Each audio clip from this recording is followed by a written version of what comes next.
November 8, 2016 ರಾತ್ರಿ 8 ಗಂಟೆಗೆ ಸರಿಯಾಗಿ ಪ್ರಧಾನಿ ನರೇಂದ್ರ ಮೋದಿ ಅವರು ದೇಶವನ್ನು ಉದ್ದೇಶಿಸಿ ಮಾತನಾಡ್ತಾ ಹೇಳಿದ ಮಾತುಗಳು ನಿಮಗೆ ಈಗಲೂ ನೆನಪಿರಲೇಬೇಕು ಅಲ್ವಾ? To break the grip of corruption and black money, we have decided that the 500 rupee and 1000 rupee currency notes presently in use will no longer be legal tender from midnight to night, that is 8th November 2016. This means that these notes will not be acceptable for transaction from midnight onwards. ಈ note ban ಹಿಂದಿನ ಅಸಲಿ ಕಾರಣಗಳನ್ನ ಧುರಂಧರ cinema ಅನಾವರಣ ಮಾಡಿದೆ. ಪಾಕಿಸ್ತಾನ ವರ್ಷಗಳ ಕಾಲ ಭಾರತದ ಆರ್ಥಿಕತೆಯನ್ನ ಬುಡಮೇಲು ಮಾಡಲು ನಕಲಿ ಕರೆನ್ಸಿ ನೋಟುಗಳ ಮುದ್ರಣ ಜಾಲವನ್ನ ನಡೆಸ್ತಾ ಇತ್ತು ಅನ್ನೋದು ಗುಟ್ಟೇನೂ ಆಗಿರಲಿಲ್ಲ. ಭಾರತದಲ್ಲಿ ಚಲಾವಣೆ ಆಗ್ತಾ ಇದ್ದಂತಹ ನಕಲಿ ನೋಟುಗಳ ಜಾಲದ ಹಿಂದೆ ಪಾಕಿಸ್ತಾನದ ISI ಕೈವಾಡ ಇತ್ತು. ಆದ್ರೆ ಬೆಚ್ಚಿ ಬೀಳಿಸುವ ಸತ್ಯ ಏನು ಅಂತ ಕೇಳಿದ್ರೆ, ಪಾಕಿಸ್ತಾನ ಮುದ್ರಿಸ್ತಾ ಇದ್ದಂತಹ ಆ ನಕಲಿ ನೋಟುಗಳು ಯಾವುದೋ ನೆಲಮಾಳಿಗೆಯಲ್ಲಿ ಪ್ರಿಂಟ್ ಅಥವಾ ಫೋಟೋಕಾಪಿ ತೆಗೆದುಕೊಂಡ ನೋಟುಗಳಾಗಿರಲಿಲ್ಲ.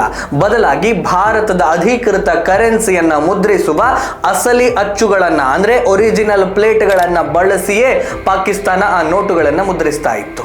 ಹಾಗಾದ್ರೆ ಭಾರತೀಯ ಕರೆನ್ಸಿಯ ಒರಿಜಿನಲ್ ಪ್ಲೇಟ್ಗಳು ಪಾಕಿಸ್ತಾನದ ಕೈಗೆ ಹೋಗಿದ್ದಾದರೂ ಹೇಗೆ?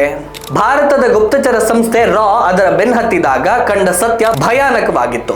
ಆ ಕಾಲಘಟ್ಟದಲ್ಲಿ ಅಧಿಕಾರದಲ್ಲಿದ್ದ ಕೇಂದ್ರ ಸರ್ಕಾರದ ಪ್ರಭಾವಿ ಸಚಿವರೇ ಅಧಿಕಾರದ ಮದದಲ್ಲಿ ಆ ಅಚ್ಚುಗಳನ್ನ ಗಲ್ಫ್ ರಾಷ್ಟ್ರಗಳ ಮೂಲಕ ಪಾಕಿಸ್ತಾನಕ್ಕೆ ಮಾರಾಟ ಮಾಡಿದ್ರು ಅನ್ನಲಾಗ್ತಾ ಇದೆ. ಯಾವಾಗ ರಾ ಅಧಿಕಾರಿಯಾಗಿದ್ದ ಅಜಿತ್ ದೋವಲ್ ಅವರಿಗೆ ಈ ವಿಚಾರ ತಿಳಿಯಿತೋ ಅಕ್ಷರಶಃ ಕುದಿದು ಹೋಗಿದ್ರು. ಆದರೆ ಅಂದಿನ ಆಡಳಿತ ವ್ಯವಸ್ಥೆಯಲ್ಲಿ ಆ ಪ್ರಭಾವಿಗಳ ವಿರುದ್ಧ ಕ್ರಮ ಕೈಗೊಳ್ಳುವಂತೆ ಶಿಫಾರಸು ಮಾಡಲು ಸಾಧ್ಯವೇ ಆಗಿರಲಿಲ್ಲ. ಯಾಕಂದರೆ ಬೇಲಿಯೇ ಎದ್ದು ಹೊಲ ಮೇಯ್ತಾ ಇದ್ದಂಥ ಕಾಲ ಅದು. ಆಗ ಹತಾಶರಾಗಿದ್ದರೂ ಭರವಸೆ ಕಳೆದುಕೊಳ್ಳದ ದೋವಲ್ ಅವರು ಕಭಿ ಕೋಯಿ ಸರ್ಕಾರ ಆಯೇಗಿ ಜಿಸ್ಕೋ ದೇಶ್ ಕಿ ಚಿಂತಾ ಹೋಗಿ ತಬ್ ಕುಚ್ ಕರೆಂಗೆ ಎಂದಿದ್ರು. ಇದೇ ನಕಲಿ ಕರೆನ್ಸಿ ನೋಟುಗಳು ನೇಪಾಳ, ಶ್ರೀಲಂಕಾ ಗಡಿ ಭಾಗಗಳಿಂದ ಭಾರತಕ್ಕೆ ಹವಾಲಾ ಮೂಲಕ ರವಾನೆ ಆಗ್ತಾ ಇತ್ತು. ನೇಪಾಳ ಗಡಿಯ ಮೂಲಕ ಉತ್ತರ ಪ್ರದೇಶ ಪ್ರವೇಶ ಮಾಡಿ ಅದು ಕಸಾಯಿ ವ್ಯಾಪಾರಕ್ಕೆ ಕೈ ಸೇರ್ತಾ ಇತ್ತು. ಆ ಸಮಯದಲ್ಲಿ ಉತ್ತರ ಪ್ರದೇಶದ ಕಸಾಯಿ ವ್ಯಾಪಾರಸ್ಥರ ವ್ಯಾಪಾರದ ಮೇಲಿನ ಬಿಗಿ ಹಿಡಿತವನ್ನ ಸಡಿಲಗೊಳಿಸಲು ಸಾಧ್ಯವೇ ಇರಲಿಲ್ಲ. ಅದು ಭಾರತದ ಕರೆನ್ಸಿ ನೋಟುಗಳೊಂದಿಗೆ ಮಿಳಿತಗೊಂಡು ಭಾರತದಲ್ಲಿ ಪ್ಯಾರಲೈಲ್ ಆರ್ಥಿಕ ವ್ಯವಸ್ಥೆಯನ್ನೇ ಸೃಷ್ಟಿಸಿತು. ಪಾಕಿಸ್ತಾನವು ಅದನ್ನ ಅಮೆರಿಕನ್ ಡಾಲರ್ಗೆ ಪರಿವರ್ತಿಸಿ ತನ್ನ ವಿದೇಶಿ ವಿನಿಮಯವನ್ನ ಹೆಚ್ಚಿಸಿಕೊಳ್ಳುತ್ತಾ ಇತ್ತು. ಭಾರತದಲ್ಲಿ ಭಯೋತ್ಪಾದಕ ಚಟುವಟಿಕೆಗಳಿಗೆ, ಕಾಶ್ಮೀರದಲ್ಲಿ ಕಲ್ಲು ತೂರಾಟ ಮಾಡುವುದಕ್ಕೆ ಇದೇ ಹಣವನ್ನ ಬಳಕೆ ಮಾಡಲಾಗ್ತಾ ಇತ್ತು. ಇದೆಲ್ಲವೂ ಕೂಡ ಗುಪ್ತಚರ ಸಂಸ್ಥೆ ರಾಗೆ ಗೊತ್ತಿತ್ತು. ಆದರೆ ಏನೂ ಮಾಡುವ ಪರಿಸ್ಥಿತಿಯಲ್ಲಿ ಇರಲಿಲ್ಲ. ಕೊನೆಗೆ 2014ರಲ್ಲಿ ರಾಷ್ಟ್ರವಾದಿ ಸರ್ಕಾರ ಅಧಿಕಾರಕ್ಕೆ ಬಂದೇ ಬಿಟ್ಟಿತ್ತು. ಅಜಿತ್ ದೋವಲ್ ಭದ್ರತಾ ಸಲಹೆಗಾರರಾಗಿ ಅಧಿಕಾರವನ್ನು ವಹಿಸಿಕೊಂಡರು. ಅಧಿಕಾರಕ್ಕೆ ಬಂದ ತಕ್ಷಣ ಎಲ್ಲವನ್ನ ಸರಿಪಡಿಸಲು ಸಾಧ್ಯ ಇರಲಿಲ್ಲ.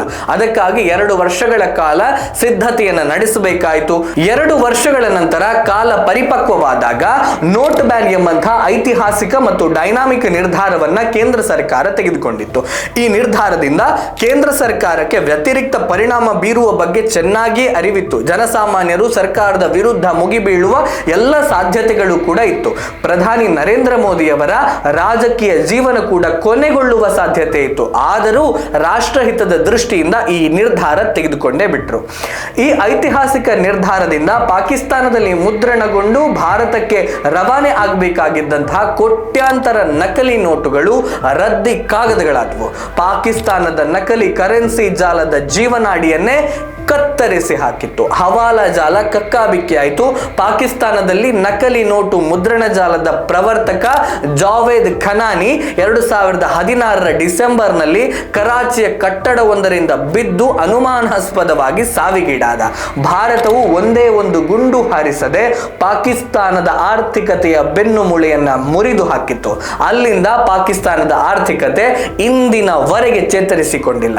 ಭಾರತದಲ್ಲಿ ವಿರೋಧ ಪಕ್ಷಗಳು ನೋಟ್ ಬ್ಯಾನ್ ನ ಸಮಯದಲ್ಲಿ ಹೇಗೆಲ್ಲ ವರ್ತಿಸಿತ್ತು ಅನ್ನೋದು ನಮಗೆಲ್ಲ ಗೊತ್ತೇ ಇದೆ. ಕೇಂದ್ರ ಸರ್ಕಾರವು ಭಾರತದಲ್ಲಿ ಕಪ್ಪು ಹಣವನ್ನ ನಿಯಂತ್ರಿಸುವ ದೃಷ್ಟಿಯಿಂದ ನೋಟ್ ಬ್ಯಾನ್ ಮಾಡ್ತೇವೆ ಎಂದಷ್ಟೇ ಹೇಳಿತ್ತು. ನೋಟ್ ಬ್ಯಾನ್ ಇಸ್ ಫೇಲ್ಡ್ ಎಂಬ ನರೇಟಿವ್ ಅನ್ನು ಸೃಷ್ಟಿಸಲಾಯಿತು. ಆದರೆ ಅಸಲಿಯಾಗಿ ನೋಟ್ ಬ್ಯಾನ್ ನಿಂದ ಭಾರತ ಗೆದ್ದಿತ್ತು. ಅಂದಹಾಗೆ ಭಾರತೀಯ ಕರೆನ್ಸಿ ನೋಟುಗಳ ಅಸಲಿ ಅಚ್ಚುಗಳನ್ನ ಪಾಕಿಸ್ತಾನದ ನಕಲಿ ನೋಟು ಮುದ್ರಕರಿಗೆ ಮಾರಾಟ ಮಾಡಿದ ಆ ಪ್ರಭಾವಿ ಸಚಿವ ಯಾರಾಗಿರಬಹುದು?